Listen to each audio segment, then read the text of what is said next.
আমাদেরকে বাদ দিয়ে নির্বাচন করবে। আওয়ামী লীগ তো নির্বাচন করতে চায়, বিএনপির মতো তো আওয়ামী লীগ নির্বাচন বর্জন করার কথা বলেনি কখনো। আওয়ামী লীগ সবসময় বলছে আমরা নির্বাচনমুখী, আমরা নির্বাচন করেই ক্ষমতা এসেছি, নির্বাচনই আমরা চাই। আমরা বিএনপির মতো নির্বাচন তো আর বর্জন করতে চাই না, কিন্তু আমরা যাতে নির্বাচন করতে না পারি, একদিকে আমাদের নিবন্ধন বাতিল, অপরদিকে আমাদের বিরুদ্ধে মামলা দিয়ে নির্বাচনে অযোগ্য ঘোষণা করা। কারণটা কি? তার কারণ তারা জানে যে আওয়ামী লীগ যদি নির্বাচন করে, আওয়ামী লীগের বিরুদ্ধে এই 20টা বছর আমাদের বিরুদ্ধে যত বদনাম, যত অপপ্রচার করুক না কেন, বাংলাদেশের মানুষের বিশ্বাস আস্থা আওয়ামী লীগের উপরই আছে এবং আওয়ামী লীগের উপরই থাকবে। কারণ আওয়ামী লীগ ক্ষমতায় থাকলে তো জনগণ সেবা পায়, জনগণের কল্যাণ হয়, জনগণের মঙ্গল হয়। 2008-এর নির্বাচন নিয়ে তো કોઈ প্রশ্ন উঠতে হতে পারে না। 48% ভোট আমরা পেয়েছি, তার মানে কি দাঁড়াচ্ছে? প্রায় 50% ভোটার আমাদেরকে সমর্থন করে। আমাদেরকে বাদ দিয়ে নির্বাচন করবে, আর সেই নির্বাচনকে তারা বৈধ করবে কিভাবে? আমার মৃত্যুদণ্ড, আমাদের ছেলেমেয়ের উপরে যে মামলা একটার পর একটা যখন প্রকাশ হচ্ছে, তখন সেগুলির সারা বিশ্বেই আজকে এটা একটা প্রশ্নবিদ্ধ হয়ে গেছে। এইভাবে বাংলাদেশের ভাবমূর্তিটা তারা নষ্ট করে দিচ্ছে। তাই আমি আপনাদেরকে বলবো, নিজ এলাকায় কি কি উন্নয়ন আমরা করেছি সেটা জনগণের কাছে তুলে ধরেন, এবং সেই সাথে সাথে আমাদের মেয়েরা যেন প্রত্যেক ঘরে ঘরে যে বাংলাদেশের উন্নয়নে আওয়ামী লীগের যে অবদান এবং বাংলাদেশ থাকতে নারী ক্ষমতায়ন বা নারীর নিরাপত্তা নিশ্চিত করেছে, তরুণ সমাজের কর্মসংস্থান ব্যবস্থা করেছে, এসব বিষয়গুলি, ছাত্রছাত্রীদের শিক্ষার সুব্যবস্থা করেছে, চিকিৎসা সেবা মানুষের দৈর্ঘ্যে পৌঁছে দিয়েছে, সামাজিক নিরাপত্তার মাধ্যমে প্রত্যেকটা মানুষ যেন অন্তত খেয়ে পরে শান্তিতে থাকতে পারে সেই ব্যবস্থা করেছে। এই বিষয়গুলি মানুষের সামনে তুলে ধরতে হবে।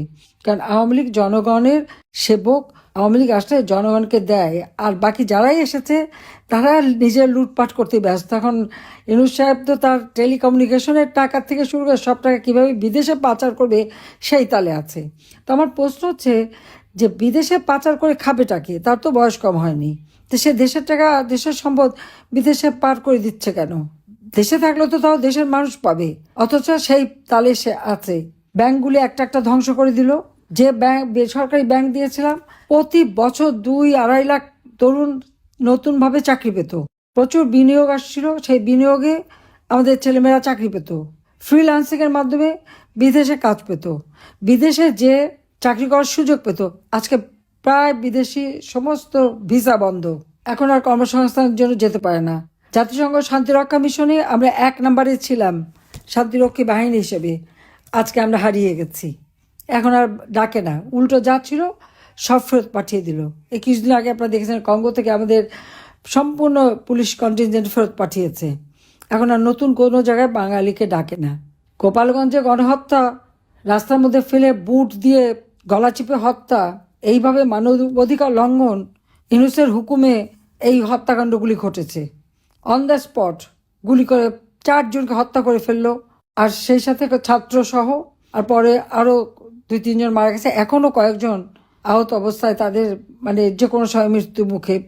হাজার হাজার নেতাকর্মীকে গ্রেপ্তার করেছে। গোপালগঞ্জে কারাগারে জায়গা হয় না বলে বাগেরহাট, পিরোজপুর, মাদারীপুর, যশোর বিভিন্ন কারাগারে রেখেছে।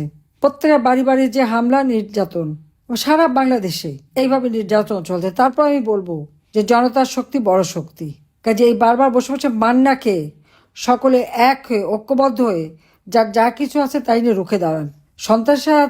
তারা সন্ত্রাসীদের হাতে অস্ত্র আছে, অস্ত্র তো মানুষকে পরিচালনা করতে হয়, কিন্তু মানুষ যখন খেপে যায় তখন এই অস্ত্র কাজে লাগে না।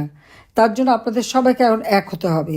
এক হয়ে মাঠে নামতে পারলে আপনারা আবার এই বাংলাদেশ ফিরে পাবেন এবং বাংলাদেশ আবার উন্নত সমৃদ্ধ হবে।